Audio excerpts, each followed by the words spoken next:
రేపు వరంగల్ ఎల్కతుర్తిలో బీఆర్ఎస్ రజతోత్సవ సభ జరగనుంది. 150 ఎకరాల్లో జరగనున్న ఈ సభకు తెలంగాణ నలుమూలల నుంచి భారీ సంఖ్యలో గులాబీ నేతలు, కార్యకర్తలు, ప్రజలు తరలిరన్నారు. ఇప్పటికే సభ ఏర్పాట్లు దాదాపు పూర్తయ్యాయి.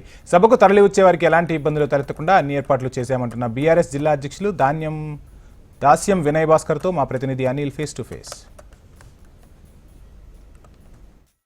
బీఆర్ఎస్ సిల్వర్ జూబ్లీ మరికొద్ది గంటల్లోనే ప్రారంభం కానుంది. మొత్తంగా 10 లక్షల మంది హాజరయ్యే ఈ బహిరంగ సభకు బీఆర్ఎస్ పార్టీ తరఫున భారీ ఏర్పాట్లు చేయడం జరిగింది. ప్రస్తుతం మనతోని హన్మకొండ జిల్లా అధ్యక్షుడు, మాజీ ఎమ్మెల్యే, ప్రభుత్వ విప్ దాస్యం వినయ్ భాస్కర్ ఉన్నారు. సార్ చెప్పండి, ఎట్లాంటి అంచనాలు దీని మీద?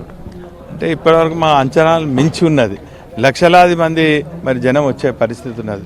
మా బీఆర్ఎస్ పార్టీ శ్రేణులతో పాటు ఈ ప్రభుత్వం ప్రజా వ్యతిరేక చర్యలు చేపట్టింది కాబట్టి ప్రజలందరూ కూడా, ఇటు రైతులు కానీ, కార్మికులు కానీ, కర్షకులు కానీ, విద్యార్థులు కానీ అందరూ విసిగెత్తిపోయినారు కాబట్టి అందరూ మరొకసారి కేసీఆర్ వైపు చూస్తున్నారు, బీఆర్ఎస్ పార్టీ వైపు చూస్తున్నారు, గులాబీ జెండా వైపు చూస్తున్నారు, గులాబీ కండువా వేసుకోవాలని చూస్తున్నారు.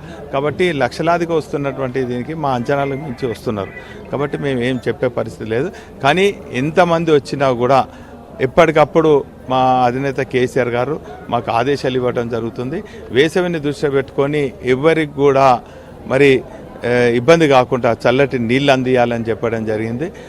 చల్లటి మజ్జిగ కూడా అందియాలని చెప్పిన. అందుకే మీరు చూసినట్టయితే అక్కడ మరి వేలాది డ్రమ్ములలో చల్లటి నీళ్ళు అందించేదానికి, ఐస్ వేసేదానికి వేలాది డ్రమ్ములు కూడా ఏర్పాటు చేయడం జరిగింది. ట్రాఫిక్ కూడా మరి కంట్రోల్ చేసేదానికి, ట్రాఫిక్ను కూడా మరి ఎక్కడెక్కడ రెగ్యులరైజ్ చేసేదానికి సుమారు 2000 మంది మా వాలంటీర్స్ కూడా ఉన్నారు. ఇదే కాకుండా ఫస్ట్ ఎయిడ్ కూడా అందించేదానికి మా 40 మంది డాక్టర్స్ బృందాలు కూడా ఉన్నాయి. కాబట్టి ఎవరికి వచ్చేవారు కూడా ఎవరికి ఏమి ఇబ్బంది కాకుండా అన్ని ఏర్పాటు చేయడం జరుగుతుంది. మీరు మొత్తం ఉద్యమం తొలి బీఆర్ఎస్ టీఆర్ఎస్ ఆవిర్భావం నుంచి ఉన్నారు.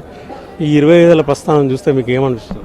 చాలా సంతోషంగా ఉంది, గర్వంగా ఉంది. ఎందుకంటే ఈ గులాబీ జెండా కింద గులాబీ కుటుంబ సభ్యుల్లో నేను ఒకనిగా చాలా గర్వంగా ఉంది. ఎందుకంటే 60 ఏళ్ల తెలంగాణ ప్రజల కలను ఏ పార్టీ కూడా నిజం చేయలేదు. కేవలం ఒకే ఒకనిగా 25 ఏళ్ల క్రితం కేసీఆర్ బయలుదేరి అనేక అవరోధాలను అధిగమించి, అనేక అవమానాలను దిగమింగి, మరి అనేక కష్టాలను కూడా మరి ఓర్చుకొని ఈరోజు మరి తెలంగాణ సాధించడమే కాకుండా సాధించినటువంటి తెలంగాణలో అంబేద్కర్ గారి ఆలోచన విధానంతో, అంటే భారత రాజ్యాంగంలో పొందుపరిచినటువంటి 2 ప్రాథమిక హక్కులైనటువంటి విద్యా, వైద్యం కూడా దేశంలో ఎవరికి అందియకుండా కూడా మరి తెలంగాణ రాష్ట్రంలో కేసీఆర్ గారి నాయకత్వంలో వారి పరిపాలనలో మరి విద్యా, వైద్యానికి ప్రాముఖ్యతనిచ్చి అందరికి కూడా పౌష్టిక ఆహారం అందించి అందరికీ విలువలతో కూడినటువంటి విద్యను అందించిన ఘనత కేసీఆర్ గారికి మా బీఆర్ఎస్ పార్టీకి 10 ఏళ్ల పాటు దక్కింది.